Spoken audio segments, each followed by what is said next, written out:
hari ini kami umumkan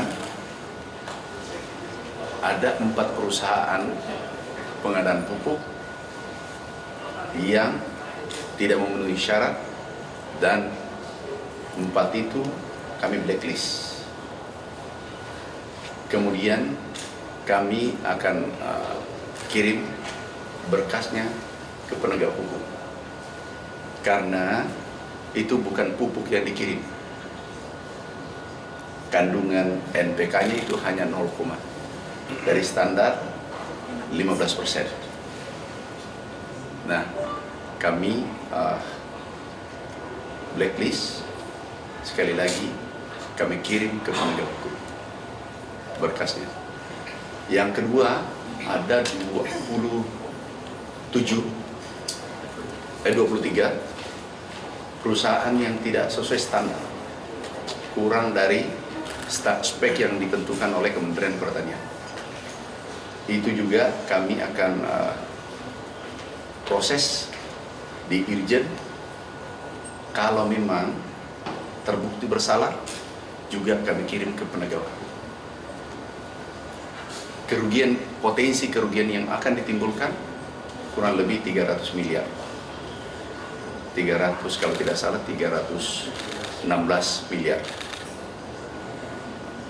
Nah, kami akan Irjen nanti kami minta memanggil semua perusahaan-perusahaan yang bersangkutan. Kemudian ini dampak besar yang ditimbulkan adalah kalau pupuknya palsu atau tidak sesuai standar, itu merugikan petani. Karena petani mengeluarkan biaya untuk pengolahan tanah, pembibitan, pupuk, pengolahan tanah, dan seterusnya. Itu kurang lebih per hektar 19 juta per hektar. Artinya apa? Pupuk yang palsu itu merugikan total petani kita kurang lebih 600 miliar ya. 600 miliar. Yang kurang kualitasnya kurang dari standar, itu merugikan petani kita, potensi kerugian 3,2 triliun. Sehingga kami mengambil langkah-langkah tegas, karena ini sangat merugikan petani kita yang menerima pupuk. Mau pupuk yang palsu dan maupun pupuk yang speknya kurang, itu semua merugikan petani. Kami minta mulai hari ini ditindaklanjuti. Berikutnya, ada pegawai Kementerian Pertanian yang memproses semua lelang ini. Kami mohon maaf, kami nonaktifkan 11 orang mulai hari ini. Kami sudah minta suratnya dikeluarkan, nonaktif 11 orang. 11 orang yang dinonaktifkan itu jabatannya apa ya Pak? Direktur, eselon 2, eselon 3, kemudian staf yang memproses pengadaan pupuk, kami nonaktifkan. Dan juga ditindaklanjuti oleh Irjen.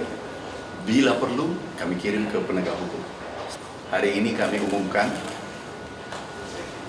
ada 4 perusahaan pengadaan pupuk yang tidak memenuhi syarat, dan 4 itu kami blacklist.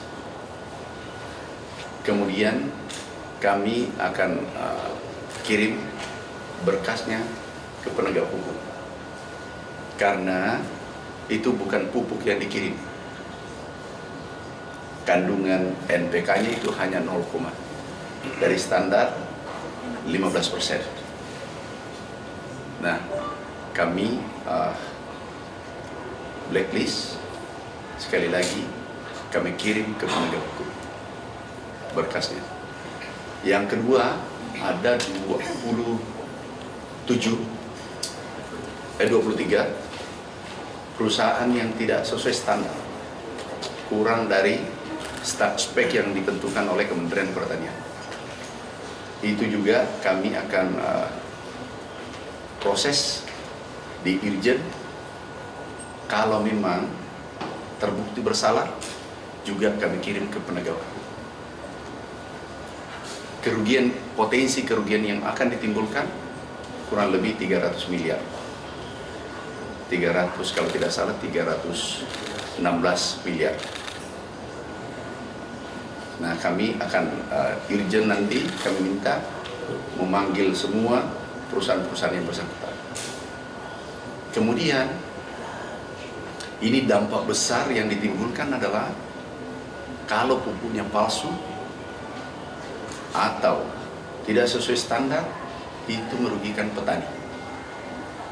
Karena petani mengeluarkan biaya untuk pengolahan tanah, pembibitan, pupuk, pengolahan tanah, dan seterusnya. Itu kurang lebih per hektar 19 juta per hektar. Artinya apa? Pupuk yang palsu itu merugikan total petani kita kurang lebih 600 miliar ya. 600 miliar. Yang kurang kualitasnya kurang dari standar, itu merugikan petani kita, potensi kerugian 3,2 triliun. Sehingga kami mengambil langkah-langkah tegas karena ini sangat merugikan petani kita yang menerima pupuk. Mau pupuk yang palsu dan maupun pupuk yang speknya kurang, itu semua merugikan petani. Kami minta mulai hari ini ditindaklanjuti. Berikutnya, ada pegawai Kementerian Pertanian yang memproses semua lelang ini. Kami mohon maaf, kami nonaktifkan 11 orang mulai hari ini. Kami sudah minta suratnya dikeluarkan, nonaktif 11 orang. 11 orang yang dinonaktifkan itu jabatannya apa ya Pak? Direktur, eselon 2, eselon 3, kemudian staf yang memproses pengadaan pupuk. Kami nonaktifkan. Dan juga ditindaklanjuti oleh Irjen. Bila perlu, kami kirim ke penegak hukum.